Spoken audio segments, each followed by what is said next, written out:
తెలంగాణ రాష్ట్రంలో బీసీ సంఘాల ఐక్యత కోసం కమిటీలు వేస్తున్నట్లు ఆదిలాబాద్ జిల్లా కమిటీ అధ్యక్షులు జనగం సంతోష్ తెలిపారు.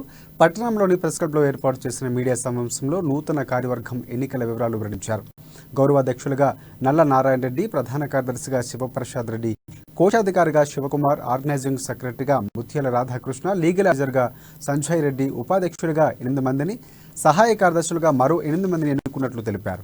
ఓసీ సంఘాల హక్కుల సాధన కోసం తమ పోరాటం కొనసాగుతుందని తెలిపారు. త్వరలోనే జాతీయ, రాష్ట్ర నాయకులు ఆదిలాబాద్కు రాబోతున్నారని పేర్కొన్నారు. భవిష్యత్తులో అందరి సహాయ సహకారాలతో అనేక కార్యక్రమాలు నిర్వహించేందుకు కార్యాచరణ రూపొందిస్తున్నట్లు ప్రకటించారు. ప్రత్యేక కార్పొరేషన్ ఏర్పాటు చేసి ఆదుకోవాలని డిమాండ్ చేశారు.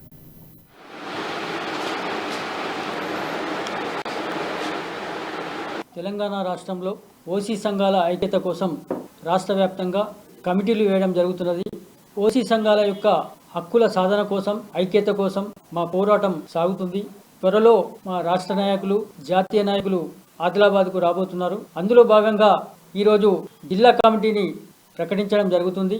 అన్ని సంఘాలు, ఓసీ సంఘాల యొక్క అధ్యక్ష కార్యదర్శుల యొక్క సూచనల సలహా మేరకు ఈ కార్యక్రమాలన్నీ కూడా నిర్వహించడం జరుగుతుంది. ఓసీ సంఘాల్లో కూడా బీద వాళ్ళు ఉన్నారు, కష్టాల్లో కూడా ఉన్నవారు ఉన్నారు. కాబట్టి ఆర్థికంగా ప్రభుత్వం కార్పొరేషన్లను ప్రకటించి మా పేదలను కూడా ఆదుకోవాలని చెప్పేసి మేము డిమాండ్ చేస్తున్నాం. విద్యారంగంలో కూడా చాలా వ్యత్యాసాలు ఉన్నాయి. ఎవరికి రిజర్వేషన్లు కల్పించినా, ఏ కులానికి కల్పించినా మాకు అభ్యంతరం లేదు. కానీ మేము కూడా ఈ దేశమే మాది కూడా, మమ్మల్ని కూడా